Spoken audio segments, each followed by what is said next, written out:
விலைமாதுவின் diary இறுதி அத்தியாயம். நிலாவின் பயணம் ஃபர்ஸ்ட் பார்ட் லிங்க் டிஸ்கிரிப்ஷனில் கொடுத்துருக்க, செக் பண்ணிக்கோங்க. ஒரு வழியாக அரை மணி நேரம் பயணத்திற்கு பிறகு பக்கத்து ஊரை அடைந்தேன். அங்கே எது ராஜா மாமா வீடு என்று தெரியாமல் நான் அந்த வயலுக்கு செல்லும் அம்மாவை கேட்டேன். அவர், எந்த ராஜா? இந்த ஊரில் இருவர் இருப்பதாக சொன்னார். நான் விவரங்களை சொல்ல, ஓ, அந்த ராஜாவா என்று கேட்டு வழி சொன்னார். ஆமாம், நீ யாரம்மா அவரை தேடுகிறாய் என்று கேட்டார்கள். நான் அவரின் தூரத்து சொந்தம் என்றேன். சரி, பார்த்து சூதானமா போ ஆத்தா என்று சொல்லி என்னை வழி அனுப்பினாள். நான் அவர் சொன்ன வழியே மெதுவாக நடக்கத் தொடங்கினேன். அவர் சொன்னது போலவே அவர் வீட்டை அடைந்தேன். அம்மாடி, அரண்மனை போல இருந்தது அந்த வீடு. நான் உள்ளே செல்ல தயங்கி தயங்கி அங்கேயே நிற்க, அவரே வெளியே எங்கேயோ புறப்பட வந்தார். நான் ஓரமாக நின்று பார்த்தேன். அவர் என்னை கவனித்து, யாரம்மா நீ என்று கேட்க, நான் நிலா என்றேன். பக்கத்து ஊரில் இருந்து வருகின்றேன் என்று என்னை அறிமுகம் செய்ய, அடட, நம்ம நிலாவை சின்ன பிள்ளையில் பார்த்ததடி உன்னை, ஆளே மாறிவிட்டாயே, அதான் அடையாளம் தெரியவில்லை, என்ன இந்த பக்கம் என்றார். இல்லை மாமா, அம்மா இறந்து விட்டாள், அப்பாவும் சரியாக இல்லை. எத்தனை நாள் பக்கத்து வீட்டு அத்தை மகன்களுக்கு பாரமாக இருப்பது, அதான் உங்களிடம் ஒரு வேலை கேட்டு என்று நான் தயங்க, என்ன நிலா சொல்லு என்றார். வேலை தேடி வந்தேன் மாமா என்றேன். வேலையா? அம்மாடி, நீ பருவப்பெண், ஊர் பேர் தெரியாத ஊரில் என்ன வேலை செய்வாய் என்று கேட்டார். மாமா, நான் விவசாயம் செய்வேன், வீட்டு வேலையெல்லாம் செய்வேன் என்றேன். அவர் சிரித்தபடியே, சரி கண்ணு, நீ உள்ள போ, கிழவி இருப்பா, நான் சொன்னேன்னு சொல்லு, சாப்பாடு போடுவா, சாப்பிட்டு இளைப்பாரு. நான் வெளியே ஒரு அவசர வேலையாக செல்கின்றேன், சீக்கிரம் வீடு திரும்புகின்றேன், என்னவென்று பார்ப்போம் என்றார். சரி மாமா என்று சொல்லி உள்ளே சென்றேன். அங்கே ஒரு கிழவி இருந்தாள். அவள் நீ யார் என்று வினவினாள். நான் சொன்னேன். சரி உட்கார் என்று சொல்லி சாப்பாடும் போட்டாள். சாப்பிட்டேன். நான் சோர்வாக இருப்பதை அறிந்த அவள், நிலா, நீ உள்ளே என் அறையில் கொஞ்ச நேரம் தூங்கு, அவன் வந்தால் நான் எழுப்புகிறேன் என்றாள். சரி என்றேன். நான் உள்ளே சென்று படுத்தேன். என் மனம் கோபாலனிடம் இருந்தது. நேற்று இந்நேரம் எனக்கு அவர்தான் உணவு கொடுத்தார், ஊட்டியும் விட்டாரே என்று மனம் அவரை தேடியது. அவரை நினைத்தபடியே என் விழிகள் களைப்பில் உறக்கம் கொண்டது. நல்ல நித்திரை. எவ்வளவு நேரம் தூங்கினேன் என்று தெரியவில்லை. தூரத்தில் ஒரு குரல் நிலா நிலா என்று அழைக்கும் சப்தம் கேட்டது. நான் தூக்கம் கலைந்தேன். யார் என்று பார்த்தால் அந்த கிழவிதான் எழுப்ப முயற்சித்திருக்கிறாள். நிலா, மாலை வேலை ஆனது, ரொம்ப அசதியோ? ராஜா உனக்காக காத்திருக்கின்றான், நான் தான் பிள்ளை அசதியில் உறங்குகின்றாள் என்றேன். ஆனால் நீ எழவே இல்லை, அதான் எழுப்பினேன், மன்னித்துக்கொள் நிலா என்றாள். அதெல்லாம் ஒண்ணுமில்லை பாட்டி, பிரயாண அசதி, அதான். இதோ எழுந்து வருகின்றேன் என்றேன். பாட்டி, நிலா, முதலில் முகம் கழுவி பொட்டு வைத்து இந்த உடையை அணிந்து போ, புது பொழிவோடு இருப்பாய் என்றாள். நானும் சரி என்று சொல்லி அவள் சொல்லியது போல் முகம் கழுவி பொட்டு வைத்து தலை சீவி புது துணி உடுத்தி சென்றேன். மாமா, என்னை அழைத்தீரா என்று கேட்டுக்கொண்டே சென்றேன். மாமா, ஆனால் யாரோ சில பெரிய மனிதர்களிடம் பேசிக் கொண்டிருந்தார். அதுவும் புரியாத ஏதோ மொழியில் பேசினார். எனக்கு ஒன்றும் விளங்கவில்லை. நான் மெதுவாக அங்கு சென்று தூண் மறைவில் நின்றேன். மாமா என்னை கவனித்து உடனே, நிலா, இங்க வா, பயம் கொள்ளாதே, இவர்கள் என் நண்பர்கள், வெகு தூரத்தில் இருந்து வந்திருக்கிறார்கள் என்றார். நானும் என்ன சொல்வது என்று தெரியாமல் அமைதியாகவே நின்றேன். அவர், செலி நிலா, நீ உள்ள போ, நான் வருகிறேன் என்றார். நான் உடனே உள்ளே சென்றேன். மனதிற்குள் ஏதோ பயம், கோபாலனை இறுக பற்றி கொள்ள வேண்டும் போல் இருந்தது. ஏதோ இனம் புரியாத கலக்கம் என் மனதில். நான் ஏதோ புது இடம், ஆனால் அப்படி இருக்கிறது என்று எண்ணினேன். பிறகு சில மணி நேரம் கடந்ததும் மாமா அவர்களை வழி அனுப்பிவிட்டு என்னை அழைத்தார். நிலா, இங்க எந்த வேலையும் இல்லை, எல்லா இடங்களிலும் விசாரித்து விட்டேன், வேண்டுமென்றால் வெளியூருக்கு அனுப்பி வைக்கிறேன், அங்க வேலையும் இருக்கிறதாம், போவாய் என்றார். நான் தயங்கி, மாமா, எனக்கு அங்கு யாரையும் தெரியாதே, எப்படி போவது என்று கேட்க, ஒன்றும் கவலை கொள்ளாதே, இன்று நீ சந்தித்தவர்கள் எல்லாம் என் நண்பர்கள், அவர்களிடம் உன்னை பற்றி சொல்லி இருக்கின்றேன், அவர்கள் பார்த்து சொல்கின்றேன் என்றார்கள். சொன்னதும் சொல்கின்றேன். நிறைய பேருக்கு வேலை சிபாரிசு செய்திருக்கிறார்கள், சிலருக்கு சொந்த கம்பெனி உள்ளது, எனவே பயம் வேண்டாம், அங்கே சென்றால் உன் வாழ்வை மாறி போகும் என்றார். நான் சரி மாமா, நீங்கள் சொன்னால் சரிதான் என்றேன். சரி நிலா, நீ ஓய்வெடு என்றார். நானும் சரி என்று சென்றேன். கிழவி என்னை அழைத்து, நிலா, நீ தொலைக்காட்சி பார்ப்பாயா என்று கேட்டாள். நான் இதுவரை பார்த்ததில்லை, எங்கள் ஊரில் அதெல்லாம் இல்லை, நான் கேள்விப்பட்டிருக்கின்றேன், அது எப்படி இருக்கும் என்றேன். சரி, நீ இப்பொழுது பார்க்கிறாயா என்று கேட்டாள். நான் ஆர்வத்தோடு, இங்கு இருக்கிறதா, எங்கே, நான் பார்க்கலாமா என்றேன். உனக்கில்லாததா, வா என்று அழைத்து போனாள். நானும் சென்றேன். அம்மாடி, அப்படி ஒரு அறை! அது பிரம்மாண்டமாக இருந்தது. அங்கு ஒரு பெரிய பெட்டி இருந்தது. கிழவி அதை ஏதோ ஒரு சின்ன சின்ன பெட்டியை வைத்து தட்டினாள். அந்த பெரிய பெட்டியில் ஒளி வந்து படம் வந்தது. அதுதான் தொலைக்காட்சி பெட்டியாம். நான் அசந்து போய் அதை பார்த்தேன். அதில் வருபவர்கள் எல்லாம் மிகவும் அழகாக இருந்தார்கள். ஆச்சரியமாக இருந்தது. நான் திகைத்தேன். கொஞ்ச நேரம் அதை பார்த்தேன். பிறகு மீண்டும் பசித்தது. எப்படி கேட்பது என்று தெரியவில்லை. பிறகு நான் கேட்காமலேயே உறங்கிட்டேன். அடுத்த நாள் காலை விடிந்தது. நான் தொலைக்காட்சி பெட்டியில் இருந்த அறையில் தூங்கினேன். ஆனால் காலையிலோ கிழவி அறையில் கண் விழித்தேன். எப்படி என்று ஒன்றும் விளங்கவில்லை. ஒரே குழப்பமாயிருந்தது. கிழவியிடம் கேட்டால் நான் தூக்கத்தில் இங்கே வந்து படுத்தேன் என்றாள். ஒருவேளை இருக்குமோ என்று நினைத்து சரி என்று விட்டுவிட்டேன். மாமா என்னிடம், நிலா, இன்றைக்கு தெரிந்துவிடும் வேலை பற்றிய செய்தி. நீ கொஞ்சம் பொறுமையாக காத்திரு என்றார். சரி மாமா என்றேன். மாலை வேளையில் மாமா வந்தார். நிலா என்றார். மாமா என்றேன். நிலா, வேலை உறுதியானது. இன்னும் 2 நாட்களில் நீ கொல்கத்தா செல்ல வேண்டும் என்றார். கொல்கத்தாவா? அது எங்கே இருக்கின்றது? எனக்கு அந்த ஊர் மொழியெல்லாம் தெரியாது என்றேன். நீ கவலைப்படாதே, அங்க தமிழ் தெரிந்தவர்கள் இருக்கும் இடத்திற்கு தான் போகப் போகிறாய். நான் எல்லாம் பேசிவிட்டேன். உன்னை அழைத்து செல்ல ஒரு பெண்ணும் வருவாள். எனவே நீ பயம் கொள்ள வேண்டாம் என்றார். அங்கே எவ்வளவு நாள் வேலை என்றேன். 1 மாதம் வேலை செய், பிடித்தால் தொடர், இல்லை என்றால் வந்துவிடு என்றார். கூலி எவ்வளோ மாமா என்றேன். நிலா, உன்னை அன்று வந்த என் நண்பருக்கும் அவரது குடும்பத்திற்கும் மிகவும் பிடித்து விட்டதாம். எனவே உனக்கு மாதம் 10,000 என்றார்கள் என்று சொன்னார். 10,000 என்று கேட்டேன். ஆம் நிலா, நானும் ஆச்சரியம் கொண்டேன். ஆனால் உனது குழந்தை முகம் அவர்களை கவர்ந்ததாம். அவர்களுக்கு பெண் பிள்ளை என்றால் மிகவும் இஷ்டம், அதான் என்றார். சரி மாமா என்று சொன்னேன். சரி நிலா, நீ போய் கவலையின்றி தூங்கு. நாளை உனக்கு தேவையான உடையெல்லாம் வாங்க நாம் கடை வீதி செல்வோம் என்றார். நான் மகிழ்ச்சி தாழாமல் உள்ளே சென்றேன். சீக்கிரம் சம்பாதித்து கோபாலனிடம் வந்து சேர வேண்டும் என்று மனம் சொல்லிக் கொண்டே இருந்தது. நன்றாக தூக்கம் கொண்டேன். கனவில் என்னவராய் கோபாலன் வந்தார். அவரை கண்டதும் நான் அழுதேன். என் கண்ணீரை அவர் ஏந்தினார். எங்களுக்கு திருமணம் நடைபெற்றது. நானே மகிழ்ச்சியில் கண் விழித்தேன். ஐயையோ, கனவாய் என்று எண்ணி சிரித்தேன். பின் பேதையாக நானே தனியாக கோபாலனிடம் பேசுவதா எண்ணி என் மனதோடு பேசிக்கொண்டேன். அது என்னவோ தெரியவில்லை மதன். சிலரின் அருமை அவர்கள் நம்மோடு இருக்கும்பொழுது தெரியவில்லை. கொஞ்சம் விலகி செல்லும்பொழுதுதான் வலிக்கின்றது. அப்படிதான் இருக்கும்போல் இந்த வாழ்வே.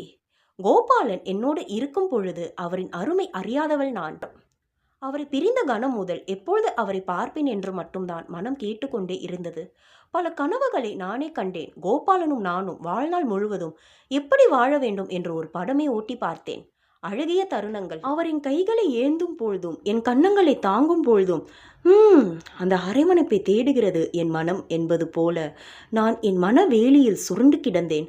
அந்த இரவே எனக்கு புதிய இரவாய் இருந்தது. அந்த இரவு ஏனோ ஒவ்வொரு நொடிகளாய் மெதுவாய் கடந்தது. என்னவென்றே தெரியவில்லை. இப்பொழுதே கோபாலன் என் எதிரே வரமாட்டாரா? வந்து நிலா என்னை கட்டி அணைத்து வா வீட்டிற்கு போகலாம் என சொல்ல மாட்டாரா என மனம் துடித்தது. இரவு நீண்டு கொண்டே இருக்க உச்சி வானத்தில் ஜொலித்த நிலவும் மேகத்தின் ஊடே மறிய ஒரு வழியாக உறக்கம் கொண்டது என் விழிகள். காலை பாதி விடிந்த நிலையில் கிழவி என்னை எழுப்பினாள். நானும் எழுந்தேன். என்னடி அம்மா, கண்ணெல்லாம் செவந்து கிடக்கு, ராத்திரி தூக்கமில்லையா என்றாள். புது இடம் அல்லவா பாட்டி, அதான் என்று சொல்லி நமுட்டு புன்னகை சிந்தினேன். அவள் என்னை குளித்து விட்டு புறப்பட சொன்னாள். நானும் புறப்பட்டேன். திடீரென மாமா, இன்றைக்கே கிளம்புகிறோம் நிலா, சந்தைக்கு போய் ஜவுளிகள் வாங்கி கொண்டு அப்படியே நீ ரயில் ஏறப் போகின்றாய் என்றார். எனக்கு பயம் ஏற்பட்டது. ஏன் மாமா, நாளைக்கு தானே புறப்படுவோம் என்று சொன்னீர்கள், ஏன் திடீரென இப்படி என்று கேட்டேன். அது ஒன்றுமில்லை நிலா, உன்னை அழைத்து போக வந்த பெண்ணின் தாயாருக்கு உடல் சுகமில்லையாம், அதான் அவர்கள் இன்றைக்கே புறப்பட வேண்டியுள்ளது. அதான் உன்னையும் கையோடு அழைத்து போக எண்ணுகிறார்கள் என்றார். நான் கூட என் அம்மாவின் பிரிவால் இப்படிதான் வாடினேன்.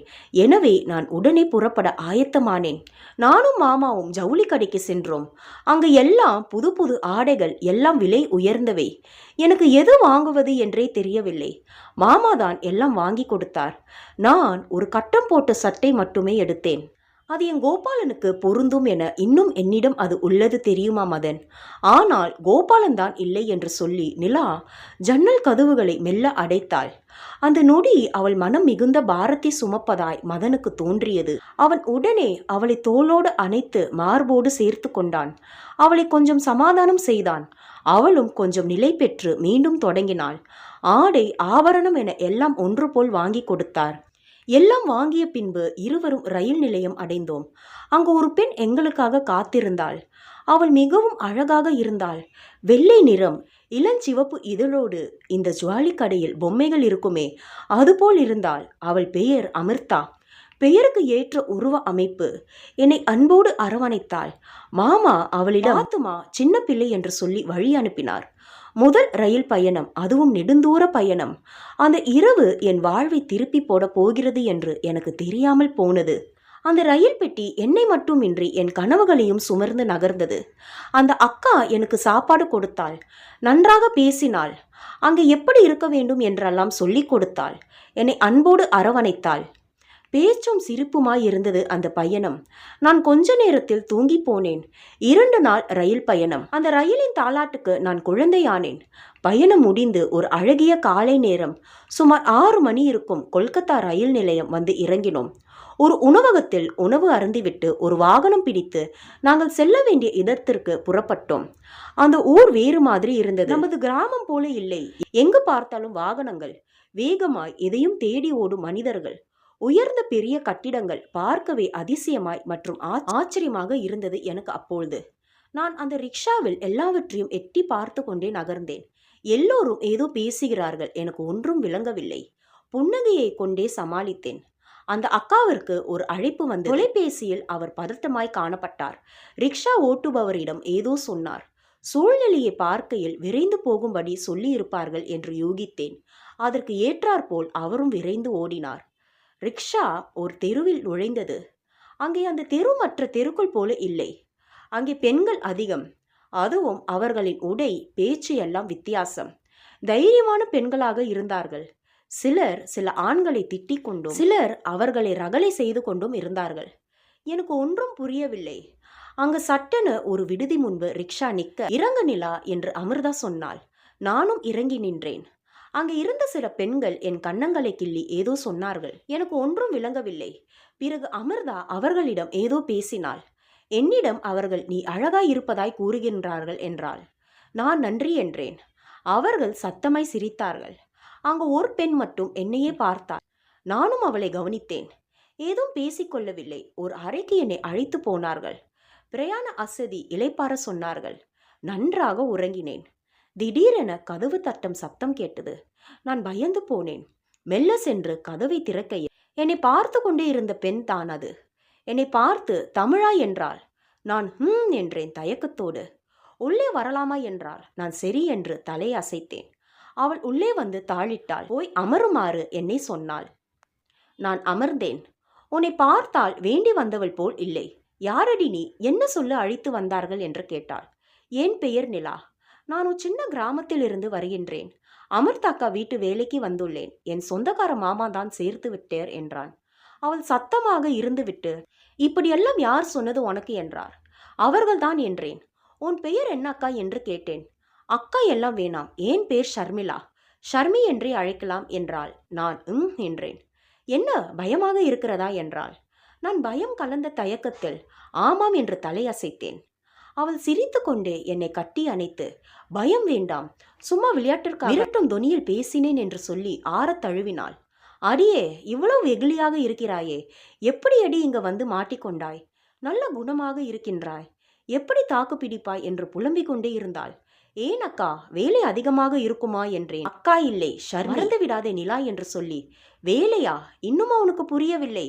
வரும் வழியில் எல்லாம் பார்த்ததுமா விளங்கவில்லை என்றாள். இல்லையே ஷர்மி, ஏன் என்றேன். அவள் கண்களில் நீர் தேங்கியது. என்னாச்சு ஷர்மி, ஏன் கண்கள் கலங்குகின்றது என்றேன். ஒன்றுமில்லை, தூசி என்று நினைக்கின்றேன் என்று சொல்லி நீ இங்கு என்று அவள் தொடங்க, அமிர்தா அங்கே வந்தாள். நிலா கதவை தர என்றாள். ஷர்மி, நான் உன்னிடம் பேசி எதுவும் சொல்லிக் கொள்ளாதே, சரியா? சும்மா பேசினோம் என்று சொல் என்றாள். நானும் சரி என்றேன். சொல்லிவிட்டு கதவை திறக்க அமிர்தா ஷர்மியை கோபமாக பார்த்து, உனக்கு இங்கென்ன வேலை, இங்கு வராதே என்று சொல்லி வேறு மொழியில் சத்தம் போட்டார். நான் நடுங்கி உடனே அமிர்தா என்னிடம் வந்து, ஷர்மி கொஞ்சம் விளையாட்டு பிள்ளை, அதான் கண்டித்தேன், நீ பயம் கொள்ளாதே என்றாள். நான் சரி என்றேன். பயணம் பிடித்ததா, உணவு எப்படி இருந்தது கேட்க பேச்சு தொடங்கியது. சில மணி நேரம் பேசிவிட்டு, சரி இந்த அறையை விட்டு வெளியே வராதே சரியா, நான் சொல்லும் வரையில் வர வேண்டாம் என்று சொல்லி போனாள். நானும் சரி என்றேன். இப்படியே ஒரு வாரம் கழிந்ததுனால உணவு, உடை அலங்காரம் என ஒரே புத்துணர்ச்சியா இருந்தது. இதற்கிடையில் அவ்வப்பொழுது நேரம் தவறாமல் கோபால நினைவுகள். அவரின் நினைவு வரும்போதெல்லாம் அவருக்காக வாங்கிய சட்டை தான் கோபாலனாக மாறி எனக்கு ஆறுதல் சொல்லிடும். ஒரு வாரத்திற்கு பிறகு ஷர்மி அமிர்தா இல்லாத நேரம் பார்த்து என் அறைக்கு வந்தாள். என்னடி, எப்படி இருக்கின்றாய் என்று கேட்டாள். எனக்கு என்ன அக்கா, பார்த்தல்ல, நல்ல உடைகள், அழகிய அதற்கு ஏற்ற ஆபரணங்கள், வேலைக்கு வேலை சோறு, ஜம் என்று இருக்கின்றேன். என்ன, வேலைக்கு வந்த எனக்கு இன்னும் வேலைதான் தரவில்லை என்றேன். உடனே அவள், ஏனடி உனக்கு ஷர்மி என்றே வராதா, அக்கா அக்கா என்கின்றாய், ஷர்மி என்று சொல், இல்லை கோபித்துக் கொள்வேன் என்று பொய் கோபம் கொண்டு நானும் ஷர்மி ஷர்மி மன்னித்துக்கொள், இனி ஷர்மி என்றே அழைக்கின்றேன் என்றேன். அப்படி வா வழிக்கு. ஆமாம், என்ன சொன்னாய், வேலை தரவில்லையா, உனக்கு எதற்கு அழைத்து வந்தார்கள் என்று உனக்கே இன்னும் விளங்கவில்லையா, என்னடி பிள்ளனி என்றாள். வீட்டு வேலைக்குத்தானே என்றேன். இல்லை அடி நிலா, இங்கு வேலை இருக்கட்டும், இங்கு முதலீடே நாம் தான், நம்மை வைத்து வரும் பணம் தான் உனக்கும் சரி எனக்கும் சரி சாப்பாடு. நம்மை போல வாழ வழியின்றி பிழைப்பு தேடுவோருக்கு சிலருக்கு ஆசை வார்த்தைகள் காண்பித்தும் உன்னை போன்றவர்களை பொய் சொல்லி ஏமாற்றியும் இந்த வேலையில் சேர்ப்பார்கள்.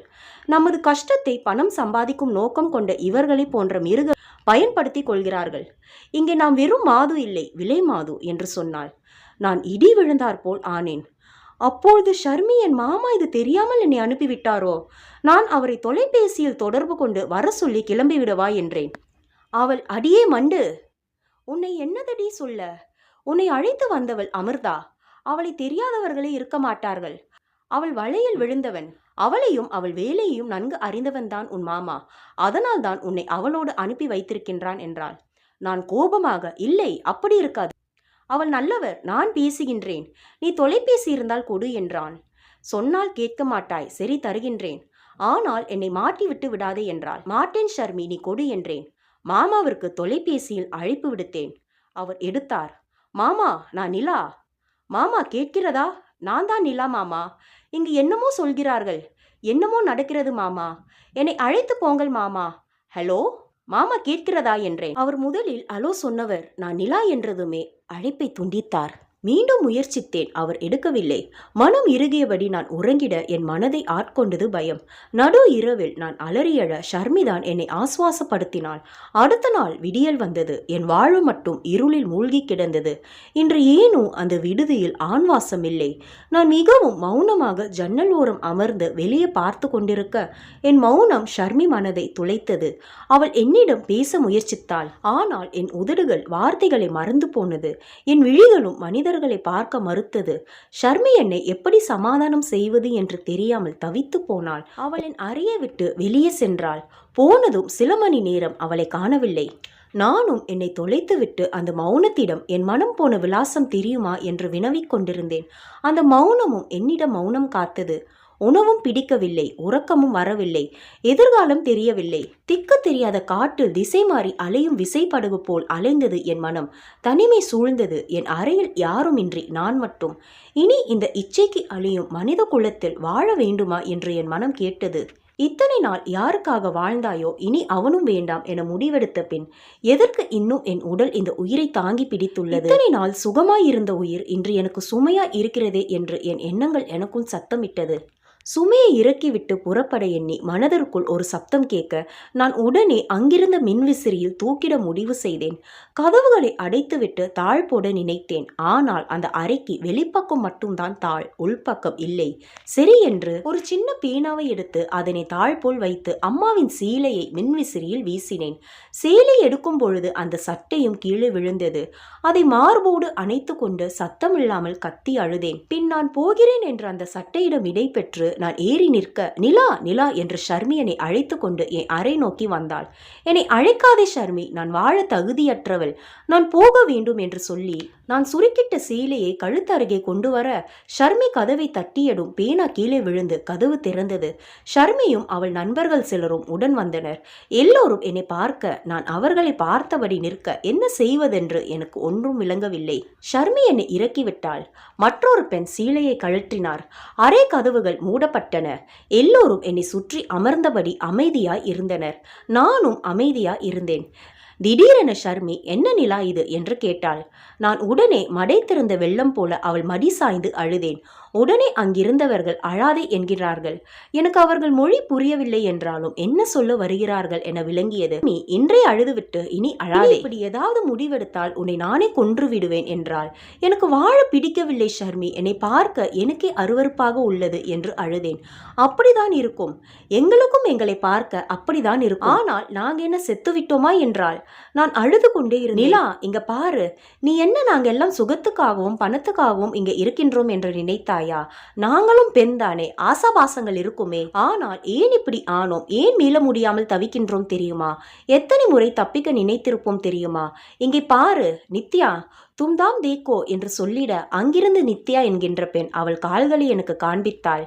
அதில் கிட்டத்தட்ட 5 சூடு வைத்த தழும்புகள் இருந்தன. பிறகு ஷர்மி மீண்டும் சீதா தும்பேர் தேக்கோ என்றாள். அங்கு இருந்த சீதா தம் பாதங்களை காட்டிய பொழுது ஏகப்பட்ட தழும்புகள். அதே போல் எல்லோர் உடம்பிலும் நிறைய காயம். என் ஷர்மி கைகளிலும் நிறைய வெட்டு காயம் இருந்தன. என் அழுகையெல்லாம் மறைந்து போய் அமைதியானேன்.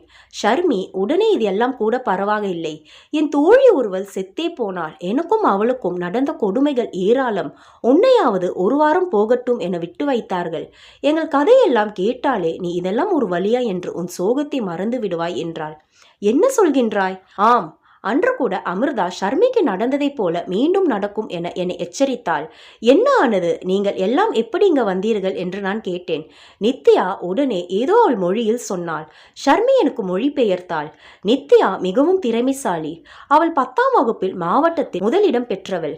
ஆனால் அவள் அப்பா ஒரு குடிகாரர். குடிக்க காசில்லாமல் அவரை இங்கே விற்றுவிட்டான். அவளுக்கு மருத்துவர் ஆக வேண்டும் என்பது கனவு. இப்பொழுது இங்கே கிடக்கின்றாள். அவள் அம்மா எங்கு என்றுதானே கேட்கின்றாய்? அவள் அம்மா இவள் பிறக்கும் போதே இறந்து விட்டாள். எனவே அப்பா 2வது திருமணம் செய்ய சித்தி கொடுமை தாழாமல் அந்த நிலையிலும் படிக்க வேண்டும் என இருந்தவள் இன்று வேசி வேடம் கொண்டிருக்கின்றாள். இவளாவது பரவாயில்லை. இதோ இந்த சீதா, இவளுக்கு அம்மாவும் இல்லை அப்பாவும் இல்லை. சிறு வயது முதல் இவள்தான் இவளையும் இவள் தம்பியையும் பார்த்து கொண்டாள். அவனை படிக்க வைத்து நல்ல வேலையிலும் வைத்தாள். ஆனால் அவனோ அவளை இங்கு சேர்த்து விட்டாள். எதற்காக? அவன் காதல் செய்யும் பெண்ணிற்கு 5 சவரம் தாலி வாங்க பெத்தவள் போல் இருந்து வளர்த்தவளை இங்கு அடகு வைக்கும் பொருளாக மாறிப்போனாள். இப்படி பல வழிகள் உள்ளது. என் கதை தெரியுமா உனக்கு? நான் பிறந்ததிலிருந்து அனாதை, ஒரு ஆசிரமத்தில் தான் வளர்ந்தேன். நான் கல்லூரி படிக்கும்போது எனக்கு ஒருவர் மீது காதல் மலர்ந்தது. முதலில் அவர்தான் காதல் சொன்னார். ஆரம்பத்தில் என்னை நன்றாக பார்த்து கொண்டாள். கிட்டத்தட்ட 3.5 வருடம் காதல் செய்தோம். ஒரு நாள் திருமணம் பேசும்பொழுது அவர் வீட்டில் என்னை அனாதை என்பதால் வேண்டாம் என்று ஒதுக்கினார்கள். பிறகு நான் முறையிட்டேன். பிறகு எப்படி என்னை வேண்டாம் என்று சொல்வது என்று தெரியாமல் திருமணம் செய்வது போல் செய்து என் மாஜி காதலனும் அவரது பெற்றோரும் என்னை ஒரு நாள் இரவு கை கால்களை கட்டி இங்கு கொண்டு வந்து போட்டுவிட்டு சென்றனர். அப்பொழுது நான் கர்ப்பவதியாய் இருந்தேன். 35 நாள் கருவுடன் என்று சொல்லும்போதே ஷர்மி விழிகள் கண்ணீரை உமிழ வார்த்தைகள் தடுமாறியது. அப்பொழுது உனது குழந்தை எங்கே என்று நான் கேட்க அவள் கண்ணீரோடு ஜன்னல் பக்கம் ஓடினாள். நான் அவளை பின்தொடர்ந்தேன். என்னாச்சு? தப்பா ஏதாச்சும் கேட்டேனோ? மன்னிச்சுக்கோ ஷர்மி என்றேன். அதெல்லாம் ஒண்ணுமில்லை நிலா, என் கை கால்கள் கட்டப்பட்டுதான் நான் இங்க விடப்பட்டேன். ஆனால் இதற்கு முன்பாகவே இங்கு பேச்சுவார்த்தை நடந்து பண பரிவர்த்தனையும் நடந்திருக்கிறது. எல்லாம் இங்கு வந்த பிறகுதான் தெரியும். இவர்களுக்கு நான் கருவுற்றிருப்பது தெரியாது. என்னை இங்கே விட்டு சென்ற முதல் நாளே விற்பனை செய்யப்பட்டேன். ஒரே நாளில் 7 பேர் எனது வாடிக்கையாளர் ஆனார்கள். இரவு நான் மயங்கி விழ மருத்துவமனை மருத்துவர் சொல்லிதான் நான் கருவுற்றிருப்பது எனக்கு தெரிந்தது. ஆனால் அங்கே அப்பொழுதே அதை கழித்து விட்டார்கள். ஏனெனில் என் வயிற்றிலேயே கரு இறந்து கிடந்ததாம். உயிரே போனது எனக்கு. பிறகு சில நாள் நான் தனிமையில் எழுந்தேன். அப்பொழுது எனக்கு தோழியானவள் தான் அம்மு. அவள் இங்கு சேர்ந்தது அவளது 6 வயதில் கடத்தப்பட்டு விற்கப்பட்டவள். ஒரு நாள் இந்த வெளி உலகம் எப்படி இருக்கிறது என்று பார்க்க ஆசைப்பட்டு ஒரே ஒரு நாள் வெளியே போனாள். இரவு பிணமாக தான் வந்தாள். ஏன், என்னாச்சு என்று நான் பதட்டத்தோடு கேட்க, இவள் தப்பிக்க முயற்சிக்கிறாள் என எண்ணி இவளை அழைத்து வர அனுப்பிய ஆட்களில் ஒருவன் புதிய ஆள். அவன் அவளின் அழகில் மயங்கி அவளை புசிக்க எண்ணி மிருகம் போல் அவளை கிழித்து போட்டான். இதனை அறிந்த அமிர்தா அவனை வேலையை விட்டு எடுத்துவிட்டு அம்மு பிணத்தை கூட எங்களிடம் காட்டாமல் எரித்தாள். இதை கேள்விப்பட்டு அவளிடம் நான் கேட்க சென்ற பொழுது என்னை ஒரு வாரம் சுடுகாட்டில் உள்ள வயதான கிழவனுக்கு வாடகை விட்டாள். இப்படி பல கொடுமைகள். இவர்களை எதிர்த்தும் பேச முடியாது, சகித்து கொள்ளவும் முடியாது. சிகப்பு விளக்கு ஏன் தெரியுமா இங்க எரிகிறது? இங்க பல வழிகள் உள்ளன, பல காயங்கள் உள்ளன, பல உயிர்கள் சிதைக்கப்படுகின்றன. இவை ஏதும் யாருக்கும் தெரியாமல் வெறும் நமது வளைவுகள் மட்டும் தெரியவே இந்த சிகப்பு விளக்கு. எங்கள் மனம் சொல்லாத ரணங்கள் ஏராளம் என்று சொல்லி அழுதாள். இங்கு வெவ்வேறு மொழி, வெவ்வேறு சூழ்நிலை, வெவ்வேறு குலம், ஆனால் காயங்கள் ஒன்று, வழிகள் ஒன்று, எங்கள் தேவைகள் ஒன்று. நிம்மதியாக ஒரு நாள் உணவு உறக்கம் இல்லாமல் உடல் வலியால் செத்து செத்து பிழைக்கின்றோம். இங்கு உனக்கு மவுசு இருந்தால்தான் சகல வசதியும், இல்லை என்றால் உயிர் போகும் நேரத்திலும் ஒரு வாய் தண்ணீர் கிடைக்காது. சாஸ்திரா என்று ஒரு அக்கா இருந்தார். இவர்களுக்காக கிட்டத்தட்ட 15 வருடம் இந்த வேலையை செய்தார். அவர் எதிர்த்து கூட பேச மாட்டார். இவர்கள் சொல்வதை கேட்பார். ஆனால் அவருக்கு ஒரு நாள் காய்ச்சல் வந்து படுத்த படுக்கை ஆகிவிட செலவு அதிகமாகும். இவருக்கும் வயசானது, உடல் தேறி மட்டும் என்ன ஆக போகிறது என்று சொல்லி அப்படியே அன்னம் தண்ணீர் இல்லாமல் விட்டுவிட 7 நாளில் உயிர் பிரிந்தார். இதுதான் நாங்கள் வாழும் வாழ்க்கை. மரணம் எளிதில் கிட்டும், ஆனால் வாழ்வுதான் கிடைப்பது கடினம் என்றாள் ஷர்மி. உள்ளமே உடைந்தது. மதன் அன்று எனக்கு இப்படியுமா மனிதர்கள் இருப்பார்கள் என்று எண்ணினேன் என்றாள் நிலா மதனிடம். மதன் நிலாவின் கைகளை பிடித்து, நிலா, நீ மனிதர்களை பற்றி என்ன நினைக்கின்றாய் என்று கேட்டான். நிலா ஒரு ஏளன சிரிப்பு சிரித்துவிட்டு, மனிதர்களா? சுயநலத்திற்காக அடுத்தவரின் உயிரை எடுக்கக்கூட தயங்காத ஒரு பிறவி என்றாள். அப்பொழுது உன் கோபாலனும் அந்த வரிசையில் சேருவானா என்றாள். கோபாலன் எனக்கு தாயானவன். அவன் நிழல் தொடும் அருகதை அற்றவள் நான். அவன் வேறு, இவர்கள் வேறு. அவருக்கு நான் ஏற்றவள் இல்லை என்றுதான் இறைவன் பிரித்து விட்டான் போலும் என்று சொல்லி சோக சூடரை பரவ விட்டாள். சரி நிலா, பிறகு என்ன ஆனது? தொடர்ந்து சொல் என்றாள். பிறகு என்ன மதன்? இவர்களை விட நான் பெரிய வேதனை ஏதும் அனுபவிக்கவில்லை. இவர்களே மனம் தளராமல் வாழ்ந்திட நான் ஏன் சாவை தேட வேண்டும் என்று எண்ணினேன். நானும் இவற்றை சகித்து கொள்ள நினைத்தேன். எதிர்த்து போராட மனம் எண்ணியது. அந்த போராட்டத்தின் பரிசு என்ன தெரியுமா மதன் என்று இவள் கேட்க, என்ன நிலா என்று அவன் கேட்க, இவள் தன் முழங்கால்களை காட்டிட அதில் ஏகப்பட்ட காயம் தென்பட்டன. அவன் பதறி போனான். நிலா, என்னடி இது? இப்படி இருக்கிறது, வலிகள் இல்லையா? மருத்துவரிடம் காண்பித்தாயா என்று அவன் படபடக்க, அவள் சிரித்து கொண்டே, எனக்கு வலிக்கவில்லையா என்று கேட்ட முதல் மனிதன் நீ. வலிகள் இருக்கின்றது மதன், ஆனால் பழகிவிட்டது என்பதை விட இந்த வாழ்க்கை வெறுத்து விட்டது மதன் என்றாள். அவனோ அந்த காயத்தை தொட்டு பார்க்க அவள் மனம் ஏனோ பயங்கரமாய் வலித்தது. அவளோ உணர்ச்சி அற்றவளா எங்கேயோ பார்த்து கொண்டிருந்தாள்.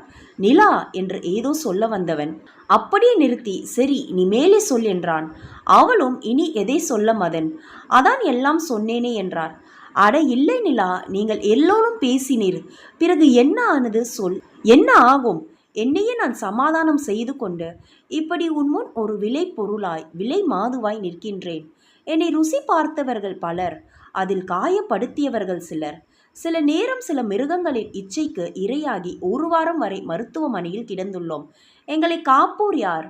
எங்களுக்கு யார்தான் உண்டு சொல்? அனாதைகள் என்று சொல்லக்கூட தகுதி இழந்த வேசி பெண்கள் நாங்கள். விடுமதன் என்று அவள் சொல்லி மெத்தையில் தலை சாய்த்தாள்.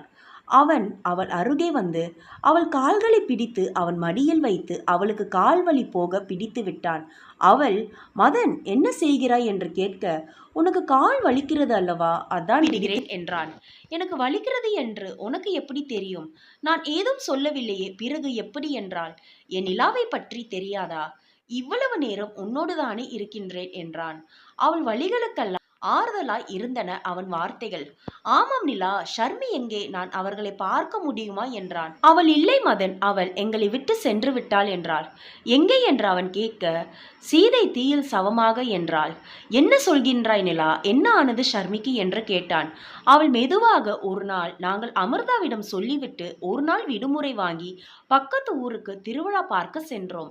அப்பொழுது அங்கு நிறைய விளையாடினோம், சாப்பிட்டோம், சந்தோஷமாக இருந்தோம். அங்கே ஒரு ஐஸ் கடை இருந்தது. ஷர்மிக்கு ஐஸ் என்றால் அவ்வளவு பிரியம். அவளுக்காக ஐஸ் வாங்க அங்கே சென்றோம். ஷர்மி திடீரென ஏதும் பேசாமல் நின்றாள். அவள் கைகளில் இருந்த பொம்மையை அவள் கைகளாலேயே உடைத்தாள். என்ன ஷர்மி, என்னாச்சு, என்னவென்று சொல் என்று நாங்கள் கேட்க அவள் மௌனமாய் இருந்தாள். கடையை விட்டு ஐஸ் வாங்காமலேயே வெளியேறினோம். பிறகு அவள் ஓடி சென்று ஒரு சுவற்று அருகே அமர்ந்து அழுதாள். என்ன ஷர்மி, என்னென்ன சொல்லி என்று எல்லாரும் கேட்க அவள் என்னை கட்டி அணைத்து மிலன் என்று சொல்லி கைகளில் ஐஸ் கடையை நோக்கி நீட்டினாள். எனக்கு ஒன்றும் புரியவில்லை. என்ன ஷர்மி, என்னவென்று சொல், எனக்கு புரியவில்லை என்றேன். மிலன் நிலா, அங்கு மிலன் என்றாள். மீண்டும் மிலனா? யார் அது? என்ன சொல்கின்றாய்? அழுகியை நிறுத்திவிட்டு சொல் என்றேன். அவள், நிலா என் கணவன், காதல் கணவன் மிலன் அங்கு இருக்கின்றான் என்றான். எங்கே? அந்த ஐஸ் கடையிலா என்றேன். ஆம் நிலா, அவன் கடை போல் அங்கு அவன் புதிய மனைவியும் குழந்தையும் இருக்கிறார்கள். என்னால் அதை பார்க்க முடியவில்லை நிலா என்று கதறி அழுதாள். இரு, நான் அவனை என்ன செய்கிறேன் பார் என்று சொன்னான். வேண்டாம் நிலா, அவன் மாத்திரம் என்றால் பரவாயில்லை. அவனை நம்பி ஒரு பெண், அவனை நம்பி பூமியில் ஜனித்த ஒரு மகன். இவர்கள் நிம்மதியை நாம் கெடுக்க வேண்டாம் என்றாள். ஏனடி, உன்னை இப்படி ஆக்கிவிட்டு அவனுக்கு குடும்ப வாழ்வா? என்னை தடுக்காத ஷர்மி என்றேன். நிலா என்று என் கைகளை இறுக பிடித்து, நிலா வேண்டாம், அவன் செய்த தவறுக்கு பிள்ளையை தண்டிப்பது நியாயமாகாது, வேண்டாம். அவன் என்னை ஏமாற்றி இருக்கலாம், நான் உண்மையாகத்தான் அவனை விரும்பினேன் என்று சொல்லி அவள் மாறாப்பை விலக்கி மிலன் என்று அவள் நெஞ்சில் குத்தியிருந்த பச்சையை காண்பித்தாள். இது எப்பொழுது குத்தினாய்? காதலிக்கும் போதுதானா? இப்போ இல்லை அல்லவா? இப்படிப்பட்ட பெண்ணை ஏமாற்றியதற்கு அவன் வம்சமே என்று சொல்ல அவள் என் வாயை பொத்தி, வேண்டாம் நிலா, அவன் பெயரை நான் 3 மாதங்களுக்கு முன்புதான் பச்சை குத்தினேன். அவன் என்னை விட்டு சென்றிருக்கலாம். என் மனம் அவன் கட்டிய தாலியையும் அவன் மட்டும் தான் என் உயிர் என்று சொல்லிக்கொண்டே இருக்கும் நிலா. விடு, அவனுடன் நான் வாழ்ந்த அந்த 6 மாத வாழ்க்கை எனக்கு போதும். மரணம் வந்தாலும் இப்போதே ஏற்பேன் என்றாள். நான் கோபத்தில் அவளை அறைந்து விட்டேன். என்னடி மரணம்? நாங்கெல்லாம் இல்லையா உனக்கு? செத்தா போனோம். இனி இப்படி பேசினால் முதலில் நான் சாகின்றேன், பிறகு நீ வா என்றேன். அவள் என்னை அணைத்து அழுதாள். சரி இரு, வருகிறேன் என்று சொல்லி நான் ஐஸ் கடைக்கு சென்றேன். அப்பொழுது மிலன் மட்டும்தான் இருந்தான். அவன் மனைவி பிள்ளை வெளியே சென்றார்கள் போல. நான் ஐஸ் கேட்டேன் அவனிடம். உங்களுக்கு ஷர்மி தெரியுமா என்றேன். யாருங்க அது? ஷர்மிளா தாசாரியா என்றேன். அவன் ஐஸை தவற விட்டு விட்டான். இல்லை இல்லை என்று தடுமாற அவன் கண்கள் அவளை தெரியும் என்றது. நான் என்ன மிலஞ்சி வியர்க்கிறதா? பயம் வேண்டாம், நீங்கள் ஐஸ் மட்டுமில்லை, உங்கள் வாழ்வையும் தவற விட்டீர்கள். அவளை போல ஒருத்தி கிட்டாமல் போனாலே நல்ல வேலை, உங்களிடம் இருந்து தப்பித்தாள். என்ன, இன்னும் மிலன்தான் என் உயிர் என்று பிதற்றுகிறார். பேதை பெண். சரி சரி, எதற்கு இனி இதெல்லாம்? ஐஸ் கொடுத்தமைக்கு நன்றி, வருகின்றேன் என்று சொல்லி புறப்பட்டேன். ஷர்மி என்ன என்ன என்றாள். ஐஸ் வாங்கதான், இந்தா உனக்கு என்று கொடுத்தேன். திருவிழா முடிந்து விடுதி திரும்பினோம். ஷர்மி ஒரு மாதிரியாகவே இருந்தாள். நான் மிலனின் நினைவு என்று எண்ணினேன். அவளை என்னோடு உறங்க சொன்னேன். கூடவே இருந்தேன். 2 நாள் கடந்தது. அவளுக்கு காய்ச்சல். மிலன் மிலன் என்ன புலம்பிக் கொண்டே இருந்தாள். மருத்துவமனைக்கு கொண்டு சென்றோம். அங்கு மருத்துவர்கள் அவளுக்கு மன அழுத்தம் அதிகமாகி அவளின் இதயத்தில் பலவீனம் செய்து விட்டதா, இவர்களுக்கு இதயத்தில் சில பிரச்சனைகள் இருப்பதாகவும் சரிவர மருத்துவம் பார்க்காததால் இப்பொழுது கடைசி நிலைமையை எட்டிவிட்டதாகவும் சொன்னார். காய்ச்சல் குறையாது. அந்த மிலன் யார்? அவள் வந்தால்தான் குறையும் என்று சொல்லிவிட நாங்கள் அவனை தேடி அலைந்து பிடித்து அழைத்து வந்தோம். அவள் அவனை பார்த்து அவள் அவனுக்காக குத்தியிருந்த பச்சையை காண்பித்து அவன் கரம் பிடித்தபடியே உயிரை விட்டாள். என் கண் முன்னே இதெல்லாம் நடந்தது. அவளை நன்றாக தான் பார்த்து கொண்டோம். எப்படி என்றே தெரியவில்லை. கலகலப்பாக இருப்பாள், சிரித்து கொண்டே இருந்தாள். ஆனால் இவ்வளவு சோகம் அவள் மனதில் இருக்கும் என்று எனக்கு கூட தெரியாமல் வெட்கப்படுகின்றேன். அவள் போன பிறகு மிலன் சட்டையை பிடித்து கேட்க வேண்டும் என்று நினைத்தேன். ஆனால் ஷர்மி விரும்பியது அது இல்லையே. நான் மிலனை புறப்படுமாறு சொன்னேன். அவன் அழுதான். ஷர்மி மன்னித்து விடு என்று கதறினான். காலம் தவறிய மன்னிப்பு வீண். அவள் போய்விட்டாள். உயிராக தான் இருந்தும் உதறி போனவனை தேடி மடிந்தாள். அவள் கண்ணகியும் இல்லை, மாதவியும் இல்லை, சீதை போல பத்தினியும் இல்லை. இவள் ஒரு பெண். காதல் கணவன் தன்னை உதறி வேசியாக்கிவிட்டு வேறொரு திருமணம் செய்தாலும் அவன்தான் கணவன் என்று அவனை நெஞ்சில் சுமந்த வாழ்ந்த பத்தினி இவள். நீ இங்கிருந்தால் அவள் இன்னும் நோவாள். நீ கிளம்பு என்று மிலனை அனுப்பிவிட்டு அவளுக்கான ஈம சடங்குகளை செய்ய ஆரம்பித்தோம். நான் தனியே தவித்த போது அன்னையாக இருந்தவள், நான் சாக நினைத்த போது இறைவனாக காத்தவள் இன்று உயிரில்லா சவமாய் என் கண்முன் கிடக்கின்றாள். அவளின்றி நான் என் செய்வேன்? அவள் இருந்த இடமெல்லாம் அவள் எங்கே என்று கேட்குமே, என்ன பதில் தருவேன்? ஷர்மி, இவை கனவாக இருக்கக்கூடாதா? எழுந்து வா என்று மனம் குமரியது. அவள் எழவில்லை. அவளுக்கு சடங்குகள் முடிந்தன. அவள் இல்லை என்று மனம் இன்று வரை ஏற்க மறுக்கிறது. இதில் என்னை தனியே விட்டுவிடக் கூடாதென நித்யாவிடம் ஒரு புத்தகம் தந்து அவள் இல்லாத பொழுது என்னிடம் தர சொல்லி இருக்கின்றாள். அந்த புத்தகம் என்னிடம் வந்து சேர்ந்தது. அதில் நாங்கள் எடுத்த அழகிய நினைவுகளை புத்தகம் முழுவதும் ஒட்டி எனக்காக ஆறுதல் வார்த்தைகள் எழுதியிருந்தாள். அவளுக்கு முன்பே தான் இருக்க மாட்டோம் என்று தெரிந்திருந்தது போல என்னிடம் பொய் சொல்லிவிட்டு என்னை விட்டுவிட்டு போய்விட்டாள். கதையை கேட்ட மதன் நிலாவிடம், உன் கோபாலன் வந்தான், நீ அவனை ஏற்றுக்கொள்வாயா என்றான். இந்த வார்த்தையை கேட்டு நிலா துடித்து போனாள். அது எப்படி முடியும்? என் கோபாலன் கலப்படம் இல்லாத தங்கம். ஆனால் நான் பல பேரின் இச்சைகளுக்கு இரையானவன். அவருக்கு நல்ல குடும்பம் இருக்கும். என் உயிர் வாழ்நாளெல்லாம் அவர் நினைவுகளை சுமருவேன். நிலா, இங்கு நீ ஏமாற்றப்பட்டு வந்தாய். அனைத்தும் ஒரு கெட்ட கனவு என்று மறந்துவிடு. உன் காயத்துக்கு நான் மருந்தாக இருப்பேன். என்னை நம்பு என்று சொல்லி கோபாலனுக்கு எடுத்த சட்டையை காட்டு என்றான். அவன் அந்த சட்டையை அணிந்தான். நிலாவிற்கு கோபம் வந்தது. கழட்டுங்கள் என்றாள். மதன் நிலாவிடம், இந்த சட்டை சேர வேண்டிய இடத்திற்கு வந்தது என்றான். நிலா, எனக்கு புரியவில்லை என்றாள். உடனே மதன் தன் நெஞ்சில் நிலா என்ற பெயரை படித்திருந்தான். ஒன்றும் புரியாமல் நிலா என்ன இது என்று கேட்க, அவனோ இந்த சட்டைக்கு சொந்தக்காரர் என சொல்ல நிலா ஒரு நிமிடம் உறைந்து போனாள். நிலாவை கட்டி அழுதான். நிலா கோபாலனிடம், நிஜ வாழ்க்கையில் இது சரிப்பட்டு வராது என்று சொல்ல, நிலா, எனக்கு தேவை உன் காதல் மட்டுமே என்றான். அக்காவிடம் ஒரு பெரிய தொகை கொடுத்துவிட்டு நிலாவை அழைத்து சென்றான். நிலா, நான் இங்கே இருப்பதை எப்படி அறிந்தீர் என்று கேட்க, கோபாலன் உன்னை தேடி செல்லும் போது நீ மாமா என்று நம்பி போனவனை பிடித்து விசாரித்த பொழுது உன்னை கண்டுபிடித்தேன். இருவரும் திருமணம் செய்து கொண்டனர். அவர்கள் ஊருக்கு வந்தவுடன் நிலா ஸ்ரீனிவாசனை பார்த்தாள். அவனுக்கு நிலாவின் கடந்த காலம் தெரியாது. இறுதியாக கோபாலனுடன் தான் ஆசைப்பட்ட வாழ்க்கையை சந்தோஷமாக வாழ ஆரம்பித்தாள். ஒரு வருடம் கழித்து தனக்கு பிறந்த பெண் குழந்தைக்கு ஷர்மிளா என பெயர் சூட்டினான்.